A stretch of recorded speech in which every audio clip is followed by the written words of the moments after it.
প্রতিদিন বাড়িতে এত লেট করে আসো কেন? আমার সাথে ঠিক করে কথাও বলো না।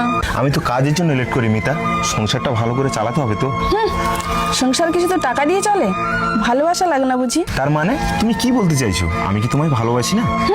তুমি কোনোদিনও বুঝবে না। চলো খাবে, চলো। দুর্গা দুর্গা, কি ব্যাপার? আজ আমাকে কিছু না বলেই চলে গেল। বৌদি ও প্রতিদিন কাজে যায় ঠিকই, কিন্তু কাজের পর কোথায় যায় জানো? কেন? কাজেই তো যায়, কোথায় আর যাবে? না গো বৌদি, আমি কি বলছি শোনো, ওই বাজারের ওই পাশটায় যে খারাপ মেয়েগুলো থাকে না, ও প্রতিদিন ওইখানে যায়।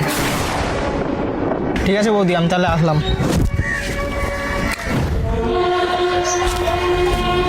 সত্যি করে বলো, কাজের পর তুমি প্রতিদিন কোথায় যাও? মিতা, তুমি কি আমার উপর সন্দেহ করছো? বিশ্বাস করতাম, কিন্তু এখন সন্দেহ হচ্ছে। ও, তুমি জানতে চাও আমি প্রতিদিন কাজের পর কোথায় যাই? আসো আমার সাথে। এই মন্দিরের সামনে দাঁড়িয়ে বলছি, আমি কোনোদিন তোমার বিশ্বাস নষ্ট করিনি। তুমি সত্যি বলছো তো? আমি সত্যি বলছি। এই দেখো, তোমার জন্য আমি কি নিয়ে এসেছি। এটা কি? এটা এটা একটা সোনার চুড়ি। এই দেখো। সোনার চুড়ি? এত টাকা তুমি কোথায় পেলে? কেন? আমি যে প্রতিদিন বাড়িতে লেট করে ফিরতাম, ওই সময়টা আমি ওভারটাইম করতাম, আর সেই টাকাটাই দিয়ে এই চুড়িটা তোমার জন্য নিয়ে এসেছি। তুমি আমায় ক্ষমা করে দাও গো, আমি না জেনে শুনেই তোমাকে ভুল বুঝেছিলাম। আরে পাগলি, এতে ক্ষমা চাওয়ার কি আছে? মানুষ মাত্রই ভুল করে। তুমি চলো তো, খুব খিদে লেগেছে, কিছু খেতে দেবে। স্বামী স্ত্রীর সম্পর্ক বিশ্বাসেই মধুর হয়।